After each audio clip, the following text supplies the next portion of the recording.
balita at impormasyong naiintindihan dahil malinaw mong nalaman. Tutok lang sa DWIZ.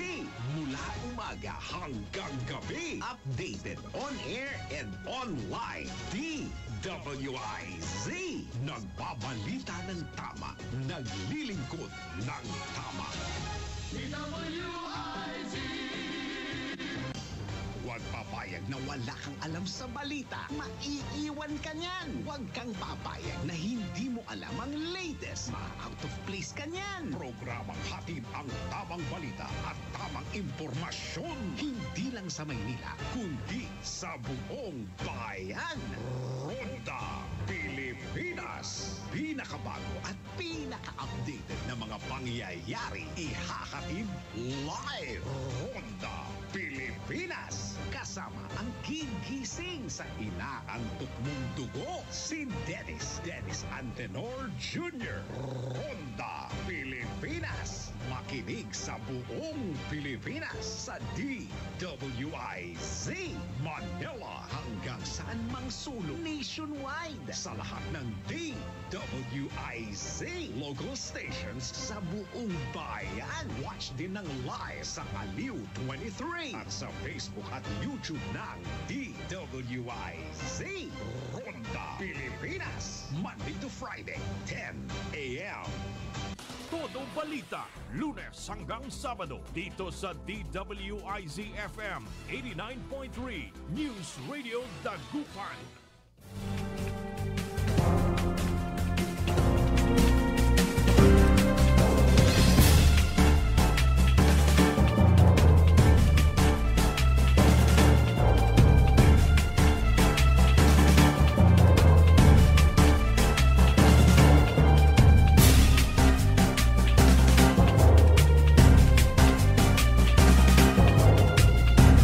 Isang napakagandang umaga ang ating pagbati. Good morning, good morning, good morning, good morning, good morning, good morning, good morning, good morning. Magandang umaga po sa inyo lahat. Araw po ngayon ng Biyernes. At ngayon ay October 31, 2025, huling araw sa buwan ng Oktubre. At ngayong araw ay araw ng mga patay. Pero oras na po ng ating programang Todo Balita at Komentaryo. As usual, sa lapan sa oras, ihatid namin sa inyo mga balita sa ating bansa at sa ibayong dagat. Ganyan pagtalakay po natin sa ating mga lokal na balita. Kami po ang mga tagapagbalita. Ako po si Susan Valdez Siadaw.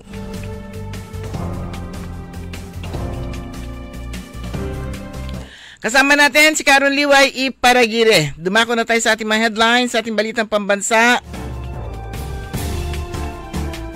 Supreme Court kinalampag sa kaso ng recruiter ni Mary Jane Veloso. Attorney Claire Castro abanger sa manaka neck brace at wheelchair. Philippine Navy pumiyok na kinakalong si Orly Gutesa. Sa ating balita sa ibayong dagat, US pakokopyahin ng South Korea teknolohiya sa nuclear.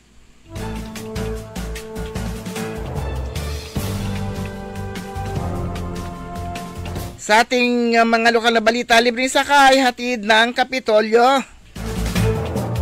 196 TDP scholars ng PD4, 196 reasons to smile. At mga panibagong tulong pang edukasyon, tilalakay sa LSB meeting. Todo balita. At ngayon sa detalye ng ating mga balita.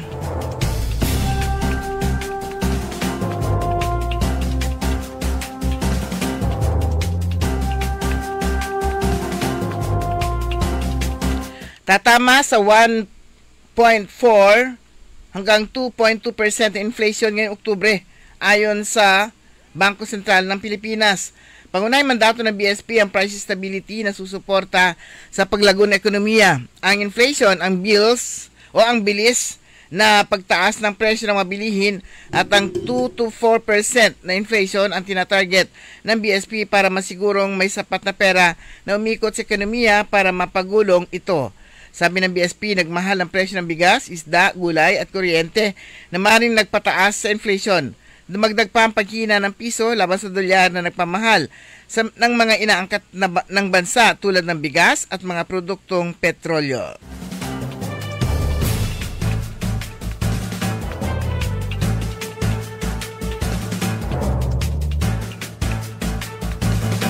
Hindi biro ang mga inirekomendang kaso ng Independent Commission for Infrastructure o ICI sa Ombudsman laban sa masangkot sa anomalya sa flood control projects dahil non-bailable ang ilan sa mga kasong ito.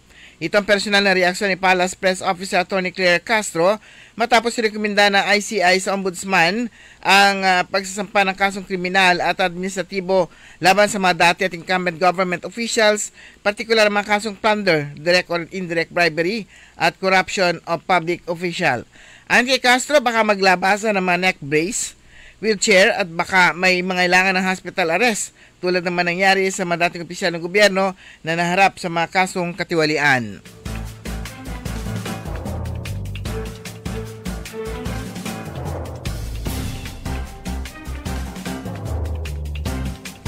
Nilinaw ng Philippine Navy na si Orly Regala Gutesa ay retirado na mula sa Philippine Marine Corps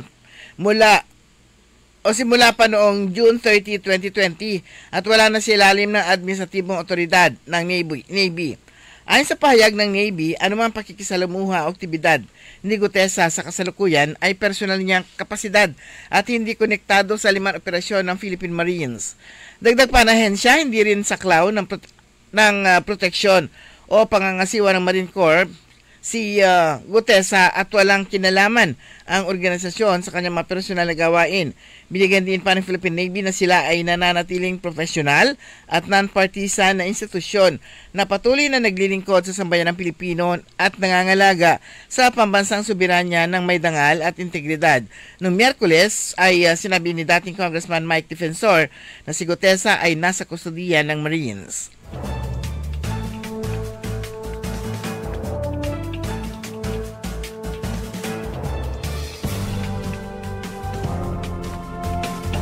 Isiniwalat ni Public Works Secretary Vince Dizon na nakatakdang magsampa ng civil forfeiture case ang Office of the Solicitor General laban sa masangkot sa flood control scandal. Ito ay mas mabilis kaysa sa isang kriminal na kaso. Mas mabilis kasi kailangan mo lang i-prove na yung kinikita mo ay mas maliit kaysa doon sa mga pera or assets na mga hawak mo. Wika ni Dizon sa ambush interview matapos ng interagency meeting nitong Huwebes. Sa nasabing pulong, dumako ang mga opisyal ng Anti-Money Laundering Council, dumalo ang mga opisyal ng Anti-Money Laundering Council, Department of Public Works and Highways, National Bureau of Investigation at Office of the Ombudsman. Ayon kay Independent Commission for Infrastructure Chairman Andres Reyes, isa sa pinal ng Technical Working Group ang framework ng kanilang koordinasyon, information sharing at legal procedure hinggil sa pag-recover ng mga bank account at iba pang ari-arian ng mga sangkot sa flood control scam.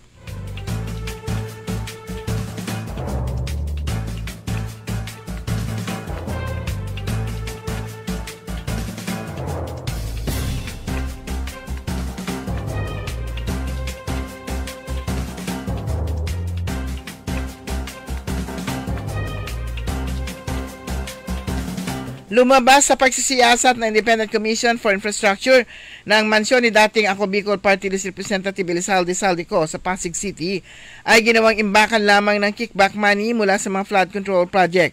Sa ICI report na binahagi sa media noong Miyerkules, base sa testimonya ni dating Bulacan Assistant District Engineer Bryce Hernandez, napuntahan niya ang bahay ni Ko sa Ladybug Street sa Valle Verde 6 kung saan wala siyang nakitang furniture sa loob ng bahay kundi mga maleta lamang na naglalaman ng cash. In the first quarter of 2025, Engineer Hernandez made his last delivery of SOP o Standard Operating Procedure or kickback at the Valle Verde address ayon sa report ng ICI. Binanggit sa report ni si dating Bulacan 1st District Engineer Henry Alcantara ay nakipag-meeting kay Ko noong 2021 tungkol sa pagpopondo ng infrastructure project at sa pagitan ng 2022 hanggang 2025. Congressman Saldi became a proponent to the projects of Bulacan 1st District Engineering Office which resulted to about 426 flood control projects in the total amount of 35.2 0.24 o 0.24 billion.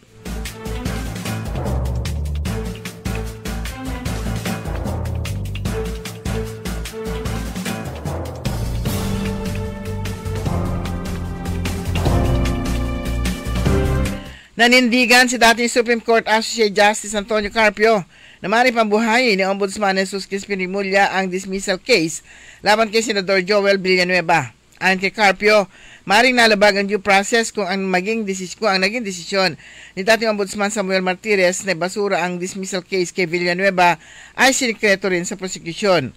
Aniya, may karapatan ng prosecution na maghain ng motion for reconsideration. Pero kung hindi nila alam na binasura na pala ang dismissal case, ay masasabing hindi nagkaroon ng due process. If that decision is reversed, subsequently the prosecutor will have another chance to ask for a motion for reconsideration because you have always a chance to ask for a motion for reconsideration, paliwanag pa ni Carpio sa isang interview nitong Huwebes.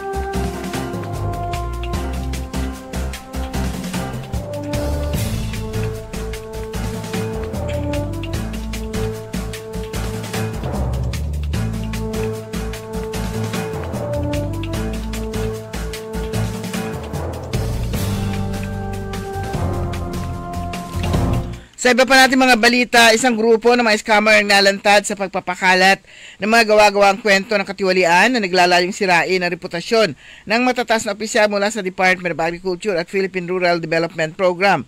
Ang mga scammer gumagamit umano ng mali impormasyon at mga peking dokumento para mangikil ng malaking halaga ng pera sa mga kontratista at opisyal, palilin lang sa publiko at sirain ang integridad ng mga programa ng gobyerno.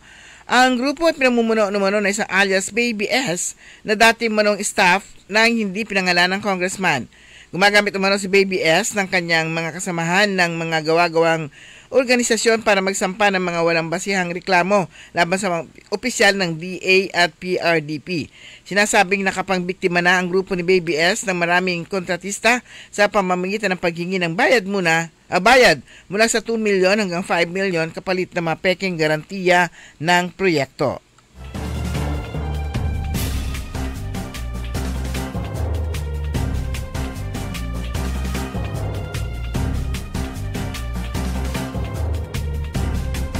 Sa ating balita sa ibayong dagat, ibinunyag ni US President Donald Trump na papayagan ng Amerika ang South Korea na gamitin ang kanilang teknolohiya sa paggawa ng nuclear-powered submarines matapos ang kanyang pagpupulong kay President Lee Jae-wong.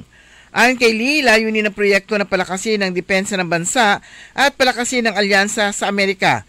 Nilinaw rin niyang nuclear fuel at hindi armas ang kanilang hiniling. Gagawin ang submarino sa Philly Shipyard sa Amerika na pag-aari ng Hanwha Group ng South Korea. Nakalaan ang 150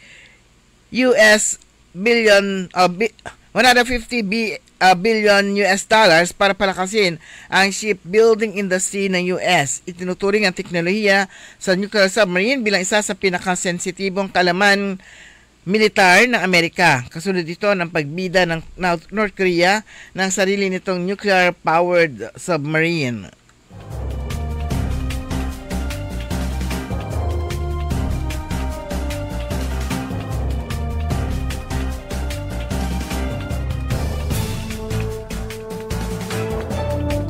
Karagdagang balita sa ibayong dagat, isang bote na may mensahe mula sa dalawang sundalong Australiano noong World War I ang natagpuan sa Wharton Beach, Western Australia, mahigit 100 taon matapos itong ihulog sa dagat. Nadiskubre ng pamilyang Brown ang bote noong October 9 habang naglilinis ng dalampasigan. Nakasaad sa liham ni na Private Malcolm Neville at William Harley na sinulat noong August 15, 1916.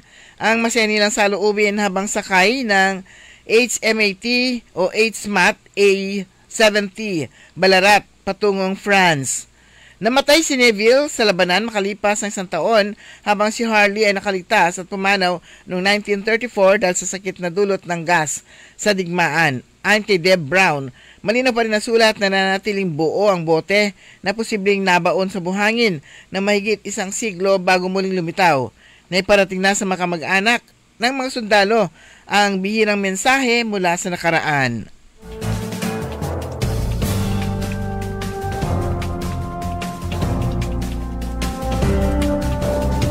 Sa ating balitang lokal, hatid ng pamahalang palalawigan ng Pangasinan sa pamumuno ni Governor Ramon B. Gico III ang libre sakay para sa ating mga kababayan na uuwi para sa undas.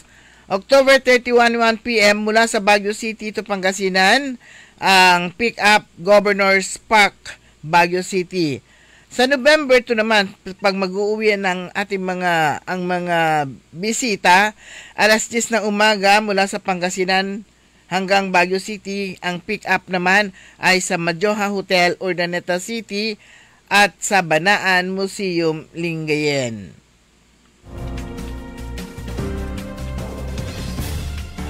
Stats don't lie. Muli na mayagpag ang mga Pangasinense sa 36 National Statistics Month Regional Closing and Awarding Ceremony na ginanap nitong October 29 sa Bangko Sentral ng Pilipinas, San Fernando City, La Union. Kasama ang Provincial Statistics Committee o PSC, pinagmalaki ng pamahalang palalawigan ng Pangasinan ang tagumpay ng mga kinatawan matapos masungkit ang 4 sa 11 regional championship contest. Stat Stories, employee level, ang Judge Jose de Venecia Senior Technical Vocational Secondary School, Dagupan City. Stat sa Groups, secondary level, Speaker Eugenio Perez, National Agricultural School, San Carlos City. Stat Groups, tertiary level, Pangasinan State University, Bayambang Campus. At Stats Speaks, tertiary level, Pangasinan State University, Bayambang Campus. Patunay na hindi matatawaran ang galing ng mga Pangasinense.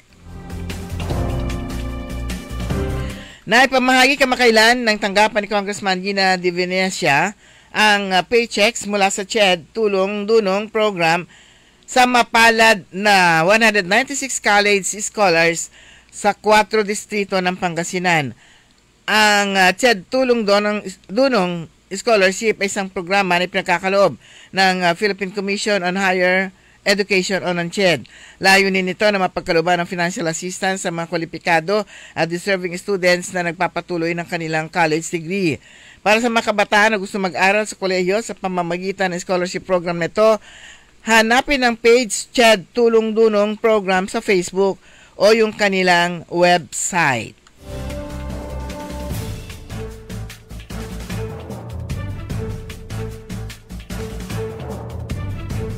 Muling tinalakay ang mga pangunahing usapin hinggil sa edukasyon sa sinagawang pulong ng Local School Board o LSB ngayong kahapon, October 30, 2025 sa Sangguniang Bayan Session Hall. Sa ngalan ni Mayor Nina Jose Kiambao, pinangunahan ang pulong ni LSB Executive Director Rolando Gloria kasama si Councilor Jan Nazir David Junio. Kabilang sa mga pinagtuunan ng pansin ang savings para sa professional development training ng mga teachers na 500,000 at savings mula sa bidded SEF project na 873,000 na may kabuang halagang 1,373,000 na nakatakdang gawing supplemental budget para sa 60 printers para sa lahat ng paaralan at 5 laptop, 2 75-inch smart TV at coupon band para sa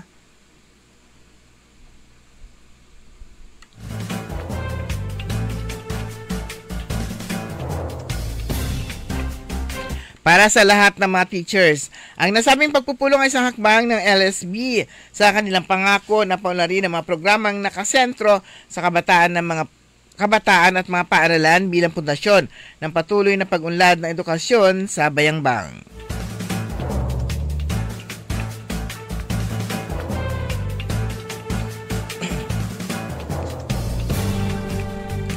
Ang LGU Bayambang ay tinanghalan DSWD na regional winner sa pinakahuling regional search for model LGU implementing the Pantawid Pamilyang Pilipino program.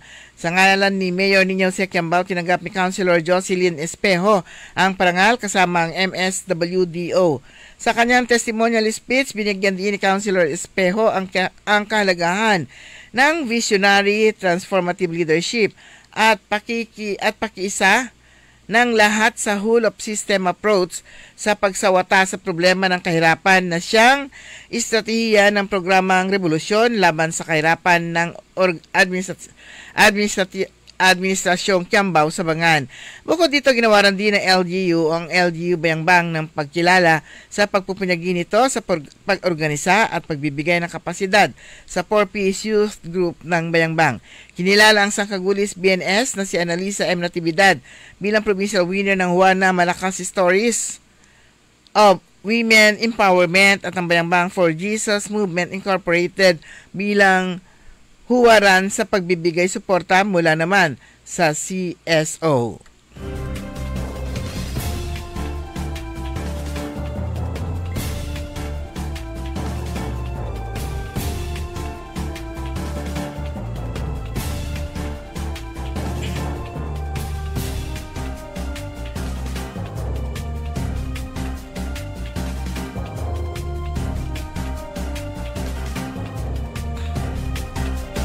Sa ating balitang sports, pinanatili ng papangat na boxing prospect na si Eman Bacosa, anak ni Filipino boxing great Manny Pacquiao, ang malinis pang kartada sa pagwawagi sa undercard ng Trila in Manila 2 sa Araneta Coliseum nitong Miyerkules.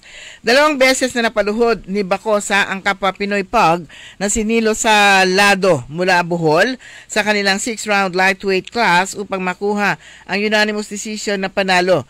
Nakuha niya ang mga scorecard ng 3 judge sa likod ng mga score na 58-55, 58-55, 60-53. Kaya nanatiling wala pa ring talo ang 21 anyos na boksingero na sa 7-0 habang si Salado ay bumagsak sa marka na 2-1 win-loss draw. Kahit marami-rami pang dapat na matutunan, iniladlad ni Bacosa ang malaking pagbabago sa kanyang galaw upang mapatamaan ang matutulis na straight ni Salado tungo sa tagumpay. Sumahan niyo kabuuan ng ating newscast sa ating todo balita at komentaryo. Niyo po ang tagapagbalita ko po, si Susan Valdez daw, kantabay po natin sa technical side, si Ka Edwin Inong. Oras po natin, ganap ng alas 5:24. Ang balitang ito ay inihatid sa inyo ng Bingo Plus. Download Bingo Plus app now on Google Play and Apple App Store. Visit bingoplus.com to learn more. With Bingo Plus, bingo sa saya, plus sa panalo. Gaming is for 21 years old and above only. Game responsibly, keep it fun. Magandang araw po sa ating lahat, sa ating mga bisita. Inaanyayahan ko po kayo sa aming lungsod ng Alaminos para po mabisita at ma-experience ang ating mas pinagandang 100 Islands. Marami na pong pagbabago sa ating mga isla at sana makita namin kayo dito sa aming lungsod para po makapag-swimming, makapag-enjoy kasama ang inyong barkada at ang inyong pamilya. Tara na! Dito sa Alaminos City para sa ating 100 Islands. Ang patuloy na pagpapaganda sa 100 Islands National Park at lungsod ng Alaminos ay pinangungunahan ni Mayor Art Brian Celeste. High blood, salot, milyong-milyong katao na ang namamatay sanhi nito. Kaibigan, baka ikaw na ang susunod. Ni Mrs. Flor de Lisa Barbosa, ti Rosario, Santiago City.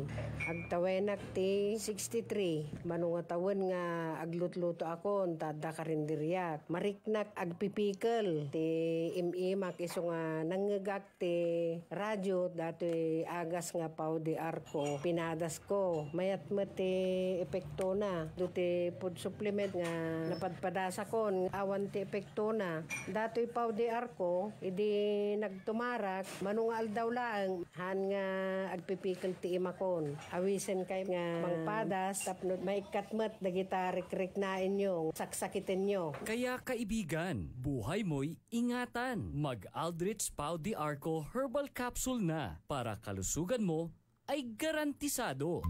Oy mga suki, hanap nyo ba ay mga murang bilihin, malinis at sariwang pagkain sa pang-araw-araw at handaan tuwing may okasyon? May suggestion kami sa iyo. Tayo na sa Macador Market na kung saan inyong mabibili ang mga mura, sariwa, malinis at ligtas na bilihin tulad ng karne ng baboy at baka, manok, isda, gulay at iba-ibang sangkap sa pagkain. Matatagpuan din sa Macador Market ang dry goods, groceries, eateries at fruit section. Kaya ano pang hinihintay nyo? Gawing bongga ang handa mo everyday with Macador Market. Macador Market is open from 4 a.m. to 8 p.m. Visit us at Macador Market, Galvan Street at Zamora Street sa downtown, Dagupan City. DWIZ. Oras po natin ganap ng alas 5:27. Welcome sa ikulang bahagi po natin programang Todo Balita at Komentaryo. Kami po yung mga makakasama o nakakasama, Susan Valdezia daw. Ako naman po si Liway Manantan Paragire. Ayan, correction. Biyernes pa lang ngayon at ngayon ay October 31 at hindi pa undas. Ayan. Kasi Stars ng long sabi ko weekend. sa iyo nung Martes, feeling ko Sabado na, kahapon Sabado na naman. Bukas pa lang pala yung Sabado, sabi ko, which is ngayon. Pero Biyernes po ngayon. Binabati po natin, thank you kay Yam Labo sa correction. At binabati natin araw-araw daw nakikinig sa atin. Sina Sister Tess Angeles, Sister Bing Garantosa, Sis Maricel, sila yung mga angel ng St. Therese at PPC staff. At good morning din kay Mami, bati natin, baka makalimutan. Kay Mami Lita Labo at Tita Lucy Quizon sa Karanglaan. Yan, good morning po at sa iba pang mga taga-bayan ng Karanglaan, magandang umaga. Sinumpong na naman yung katagating ng lalamunan ko. Oo, kasi kaya sabi ko, undas na ngayon, kasi nga ngayon, ito yung start, pero actually kahapon pa yung start ng mga iba kasi para sa long weekend. Ayaw nilang sumabay sa pagdagsa ng mga tao, kaya iba ay yung pag-uwian na, yan yung pila sa mga terminal, dagsa ang mga tao mga umuwi sa mga kanilang mga probinsya. Kaya nung 30 nagsimula na yan at mas lalo na ngayon. Bukas medyo luluwag ng konti. Tapos direkto yun na naman 2-3.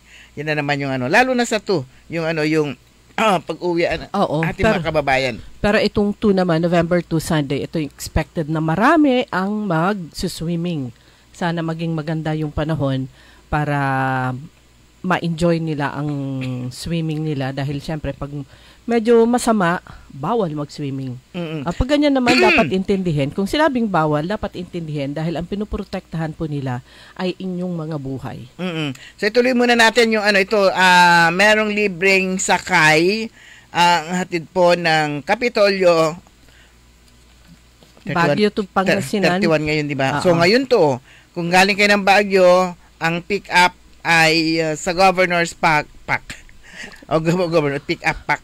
Governor Park Road. Kaya nga, Governor's Park Road sa Baguio City. Kasi pick tapos Park. Ayan, sa mga taga Baguio, siguro makikita na lang nila doon. Free, libreng sakay. At sa November 2 naman, Pick Pack Go. Yan, ang naman, kung galing kayo ng Pangasinan, papuntang Baguio, pick up naman sa Madjoha Hotel, Urdaneta City, at sa Banaan Museum Lingayen. So, dalawa. So, ibig sabihin, dalawang dalawa yun. Dalawang bus.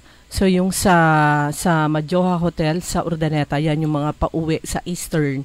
At yung papunta naman sa Banaan, sa Lingayen, ito yung mga pauwi naman sa Central. At syempre, yung papalaring makasama yung pauwi sa Western. Ilang bus kaya to? Kasi dalawa yung pick-up area. Baka naman gagamitin nila lahat bus. Gagamitin nila lahat ng bus available.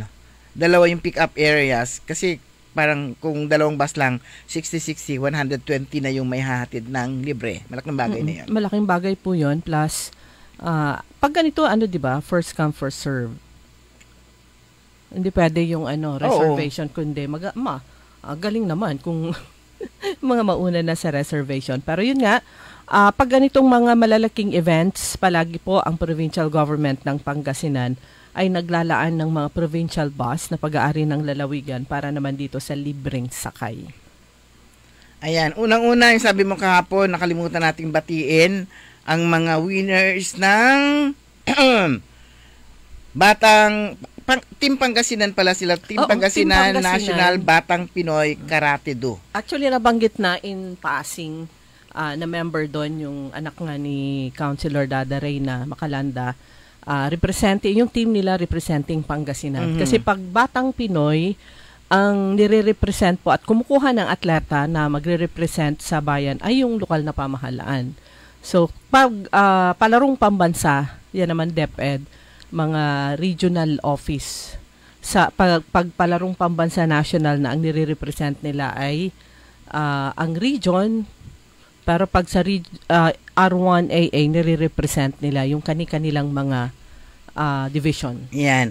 Ang galing talaga ng grupo ni Coach Alejandro Vasquez. Enrico Vasquez. So 10 young athletes yung sumali dun sa out of 10, 6 ang nakakuha ng medalya. So ilang gold? 3 gold.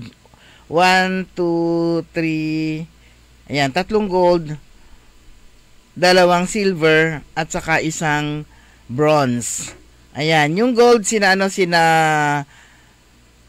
Jerini Kawagi. Ano ba to? Hapon. Para siyang yung apelido niya 16 years old siya, nag-aaral sa Virgen Milagrosa Senior High School at residente siya ng Posadas, San Carlos City. At gold din si John Zen David Resngit. 15 years old naman, mula sa San Carlos City, pero nag-aaral siya sa Clark Educational Center Incorporated. At pangatlo, syempre, si Shane Enrico Vasquez, 16 years old, at nag-aaral din siya sa National Academy of Sports, New Clark City, Capas, Tarlac, at taga Maluod, Dagupan City. At silver naman si Govinda Devi Dasi Messina. Ayan 14 yung anak years ni old. Former Vice Mayor. Oo, basta Messina. Anak niya yung mga yan. At yun nga, nag-aaral naman siya sa Mother Goose Special Science High School. Residente naman siya ng Barangay Lungos, Calasiao, Pangasinan. At silver din si Hailey Ferreira Macalanda. 11 years old naman siya at nag-aaral sa International School, Universidad de Dagupan. Sa bunuan nito.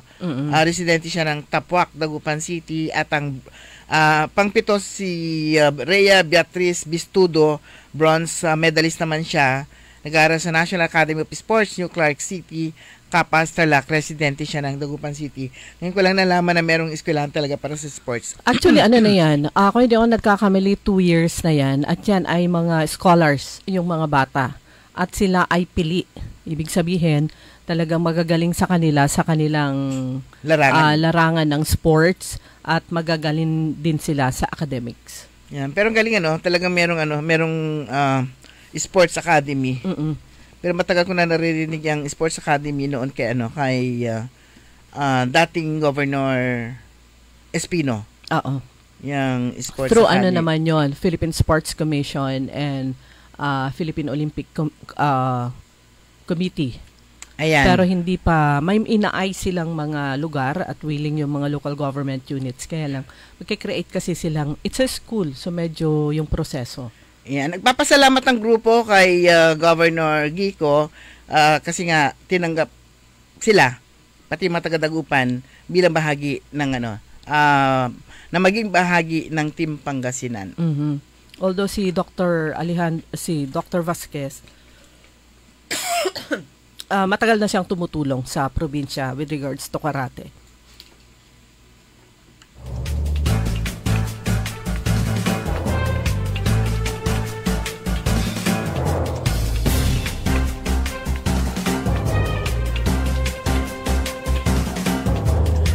Ayan, ang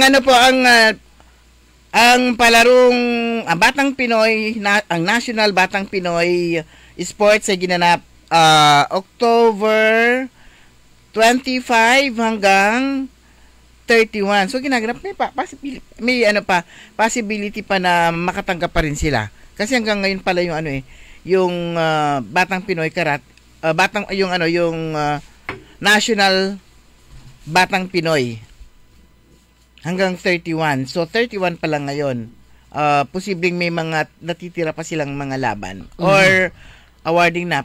Pero 'di ba sa sports kasi kapag baka 31 yan na yung yung uwian. Kasi sa sports 'di ba every time pagkatapos tapos buksan yung pintuan. Pagkatapos mong tawag nito? Pagkatapos ng laro, awarding na kaagad. Oo. 'Yun. Lalo na pag finals, awarding na kaagad. So, congratulations. Plus, syempre, ganun din yung iba pang mga Pangasinense na mga atleta na lumaban sa Batang Pinoy at nirepresent naman nila yung kanilang mga local government units. Like, sa Dagupan, marami rin yung mga dito, mga atleta and sa ibang lugar. Ganun din, congratulations din. Team Philippines naman ang nirepresent ng Team Siklab 2 mula dito sa lalawigan ng Pangasinan dahil out of 17 na team o delegates mula sa 10 bansa, sila ay pang-apat itong Pilipinas, Team Siklab 2 na kinabibilangan ng kanilang team captain si Dr. Elmar Noche mula sa Pangasinan State University, Lingayen, ang mag-asawang Rochelle Lianto at Gelson Lianto mula naman sa Universidad de Dagupan site. Sila ay pang-apat nga sa nasabi among Asian countries. Ang competition na kanilang sinalihan ay eto yung ginanap sa sa China, Smart Market AI Links Asian o ASEAN. Ang kanilang entry naman ay eto yung Aquasmart, Smart Aquaculture Risk Prediction and Hybrid Decision Support System. Ito po ay artificial intelligence na kung saan etong kanilang ginawa ay pwedeng gamitin sa mga fish pond at i-detect nito, magka-capture siya ng data at diretso yung data pupunta sa mga computer ng may-ari ng nasabing AI ay kakapture niya kung kumusta yung lagay, condition ng tubig, sizing, gano'n nakalaki yung isda. Pero very specific itong kanilang ginawa. Ito ay para sa mga bangus o milkfish. So ito ay AI Pond Monitor and Advisor for Risk and Harvesting Time. Meron siyang sensors, risk score for dissolved oxygen, pH, temp, salinity, ammonia with action tips, hybrid DDS, rules plus machine learning tailored to local ponds. Ayan, speaking of bangus, ang mahal pa rin ng bangus. Grabe, 230. Parang wow. 230 yung medyo malaki, yung maliliit, 180. Yung mga nabibili mong... So yung mga ilang piraso yon sa isang kilo? Yung dalawa. maliliit? Pag maliliit, 4.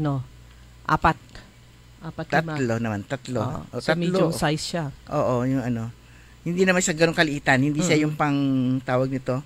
Hindi siya pang pindang. So yung maliliit parang kasi yung 2 kilo parang 7 yata yun eh.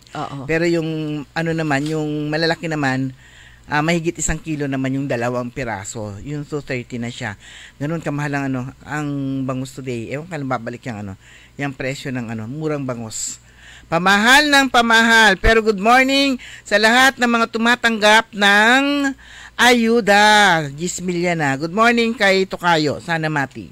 Ayan. Tumanggap siya? Hindi. Nakita ko na yung pangalan niya. Kaya good morning. Tumanggap. Mag-question mark na ako. Speaking of question mark, meron daw mga barangay, hindi barangay officials eh. Meron inireport sa barangay. Yan. Pero hindi natin alam na nila kung saan barangay yan, na mga coordinators na tumanggap ang buong pamilya. Dito yung mga yung mga tawag nito, yung mga nabaha.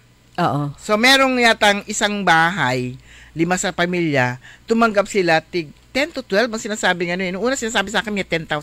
Hindi totoo yan. Fake news yan. So sabi ko yung kasi di ba narinig natin mga ayudas 10,000 yung galing sa national. 2,000. Pero yung pala meron palang 10,000.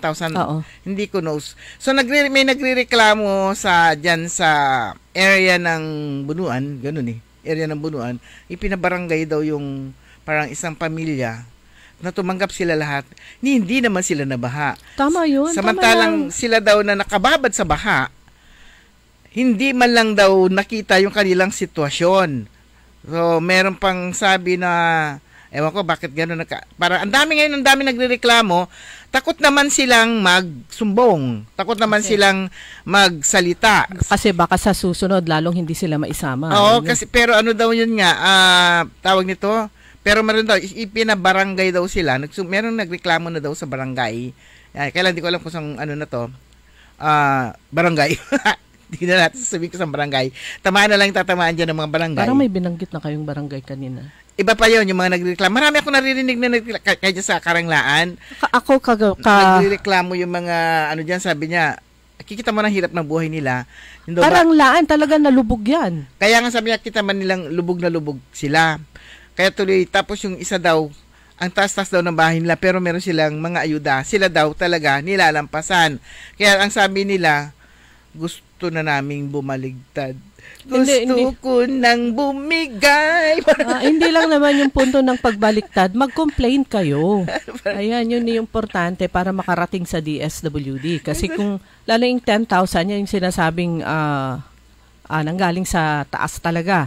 Through meron PBBM ang tawag nila dyan.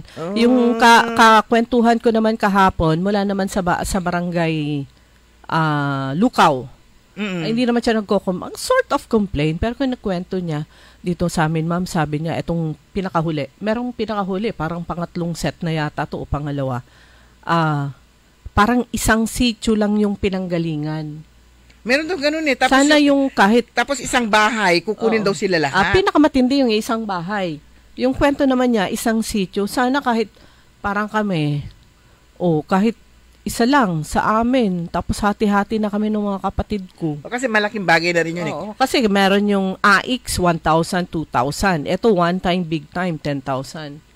Kaya sabi nga, may tumanggap po na wala yan kasi hindi ko pa narinig. Ilang Tapos beses na narinig ko. Pero yung mga reklamo, yun ang naririnig natin na grabe demanad si kami. Sabi, kitang-kita naman nilang baha kami. Hanggang ngayon, baha pa.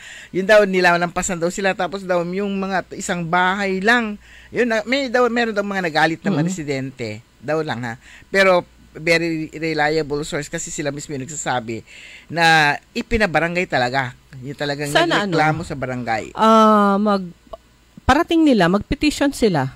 O kaya i-report nila. Tapos, pumirma ang mga magkakabandaan, diretso hindi sa LGU nila isubmit sa DSWD Region 1.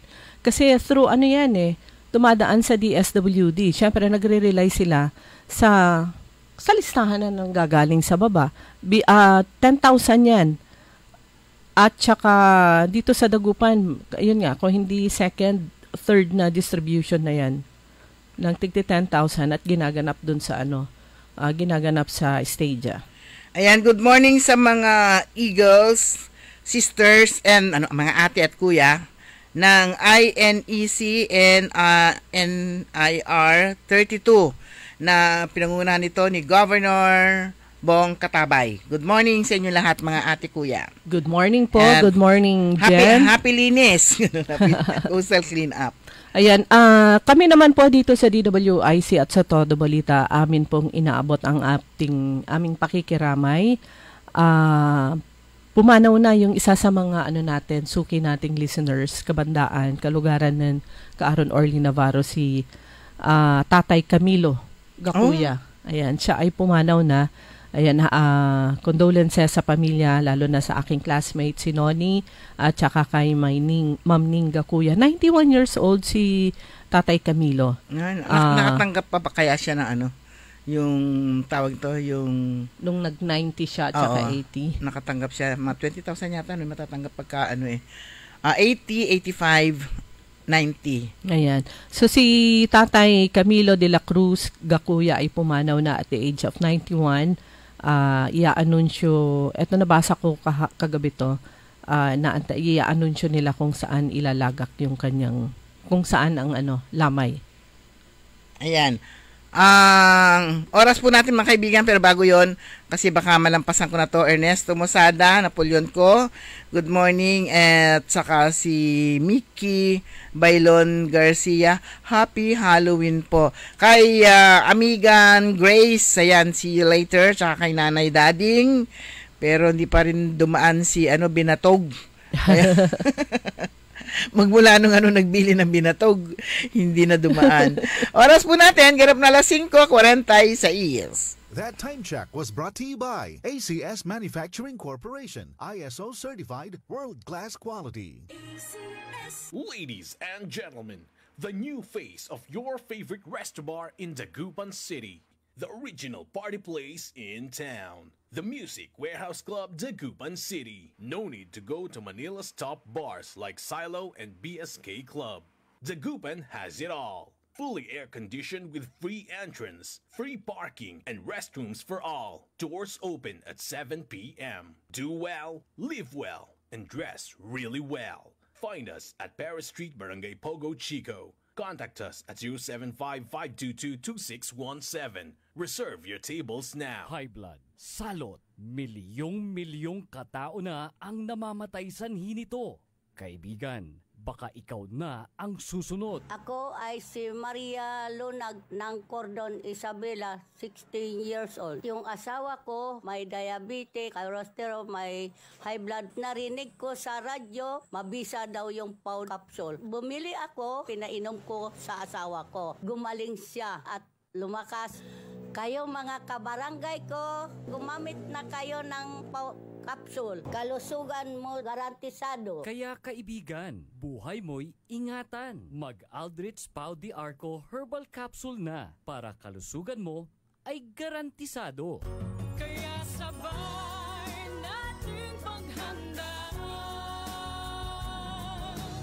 ang kinabukasan. Sa Fortune Life, maaasahan mo tapat ako sa aking pangako. Para sa compulsory insurance coverage for agency-hired migrant workers, Fortune Life Insurance, securing your tomorrow today. Hoy mga suki, hanap nyo ba ay mga murang bilihin, malinis at sariwang pagkain sa pang-araw-araw at handaan tuwing may okasyon?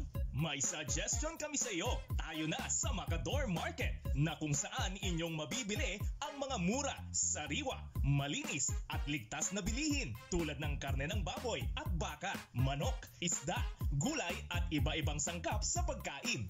Matatagpuan din sa Macador Market ang dry goods, groceries, eateries at fruit section. Kaya ano pang hinihintay nyo? Gawing bongga ang handa mo everyday with Macador Market. Macador Market is open from 4 a.m. to 8 p.m. Visit us at Macador Market, Galvan Street at Zamora Street sa downtown Dagupan City. DWIC.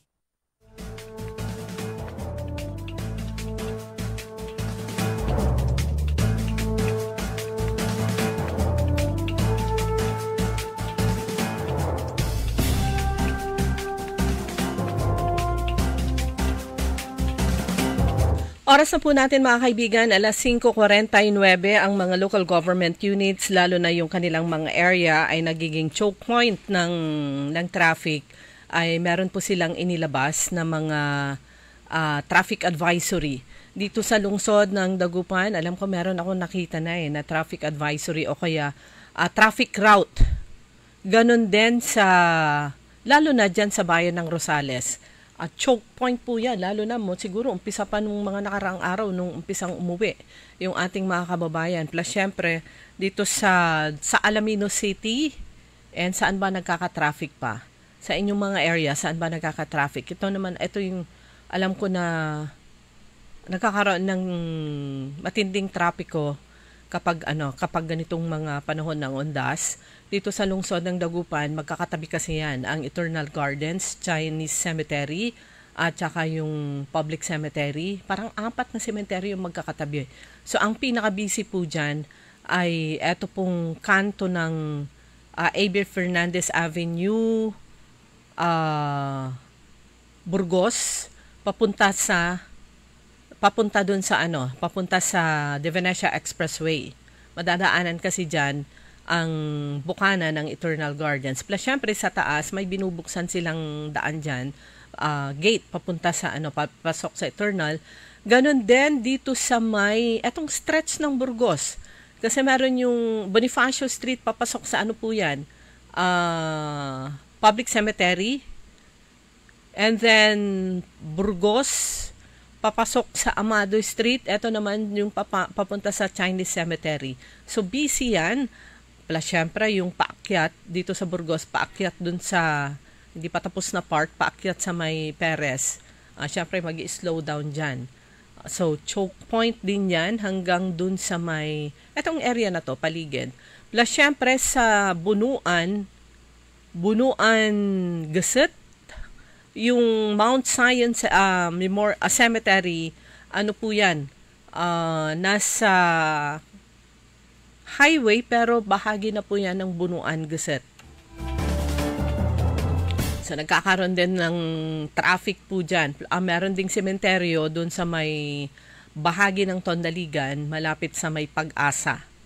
So pag ganito na magiging busy yung mga Tondaligan jeepneys naman mula sa Gusut diretso dun sa may, nakakalimutan ko yung pangalan ng street na yan. So iikot dun sa kabilang dulo, papasok dun sa area ng sementeryo. One way yan, palabas. Dito naman sa may Paras Street.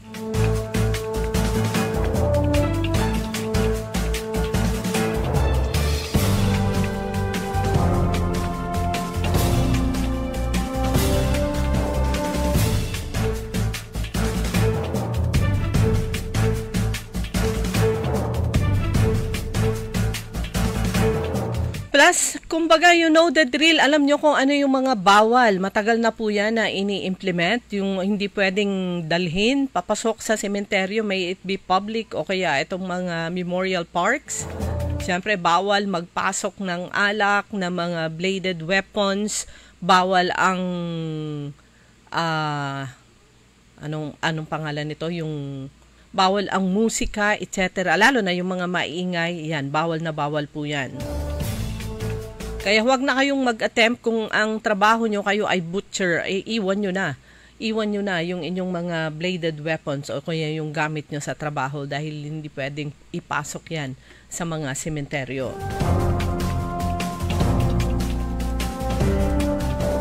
Meron din ako nakita may libreng sakay kung saang part na yon. Pero syempre, andyan yung paalala ng mga chief executives o kaya ng mga mayors na always mag-ingat. Dahil nga pag ganito na panahon, ang mga yung mga masasamang loob, yung mga tao na may criminal minds, ready din sila sa kanilang mga operasyon. May it be akyat bahay o kaya mga pickpockets, bukas kotse, andyan na lahat yan.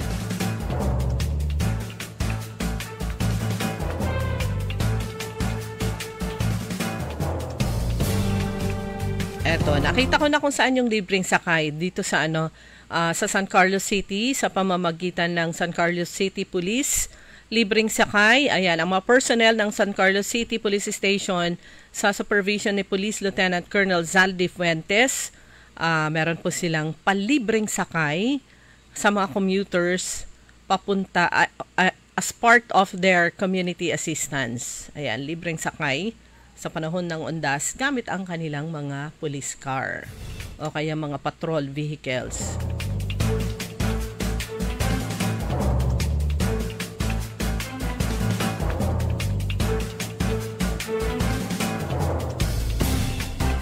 Sabi naman po ni Mayor Jolly Risuelio, handa na yung mga pampublikong sementeryo sa mga bibisita. Actually, yung announcement ng isang araw pa. Bibisita sa kanilang mga yumaong mahal sa buhay. Asahan ang pagdami ng mga bisita simula ngayon. Maaari na po kayong dumalaw bukas upang ngayong araw para makaiwas sa dagsa ng tao bukas.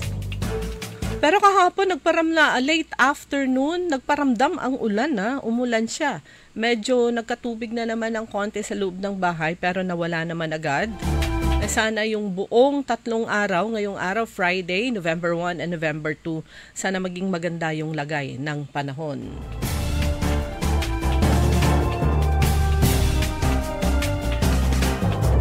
Siyempre, hayahay yung ating mga tricycle, lalo na bukas.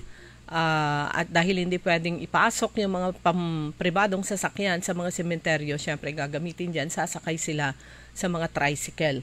Kaya naalala ko itong proposed ordinance ng Sangguniang Panlungsod ng Dagupan proposed ordinance prescribing a new tricycle fare matrix and regulatory safeguards. Sana pag-aralang maigi ng mga miyembro ng Sangguniang Panlungsod ng Dagupan. Total sila naman yung majority. At saka sana magkaroon pa ng isa o dalawa pang public hearing para mas marinig nila ang boses ng publiko. Dahil ako umattend ako nung public hearing na ginanap nung October 23, araw ng Thursday. Hindi ako satisfied sa composition ng mga dumalo. Mas marami yung mga tricycle drivers and operators, mas marami yung tricycle drivers. Sa riding public kukonte, grupo ng Federated PTA ng Dagupan, mga opisyales mula sa iba't ibang paaralan. Tapos mula sa wala na akong bed. Mula sa mga representative ng iba't ibang non-government organizations. Sana panawagan po natin kay Councilor Marvin Fabia na siyang chairman ng Committee on Transportation, ganun din sa iba pang mga miyembro. Sa iba pang miyembro ng committee na sana kayo po ay mag-organize pa at magtawag pa ng isa pa o kaya dalawa pang public hearing para naman imbitahan nyo yung iba pang mga grupo and make sure na may dumalo sa kanila, lalo na yung grupo po mula naman sa mga 4Ps, mula sa mga solo parents, mula sa grupo ng mga BHW, mula sa grupo ng mga CVO at iba pa. Para naman direkta marinig nyo sa kanila kung ano yung kanilang mga gustong iparating din patungkol dito sa proposed tricycle fare, dahil i-adjust po mga kaibigan yung bagamat hindi sinusunod ng matagal na ng mga tricycle drivers sa Dagupan yung ordinansa patungkol sa itong fare matrix, may pinipresent po silang bago para sa mga umiikot, palangoy, at saka yung mga merong terminal. Ito yung mga naka-steady naman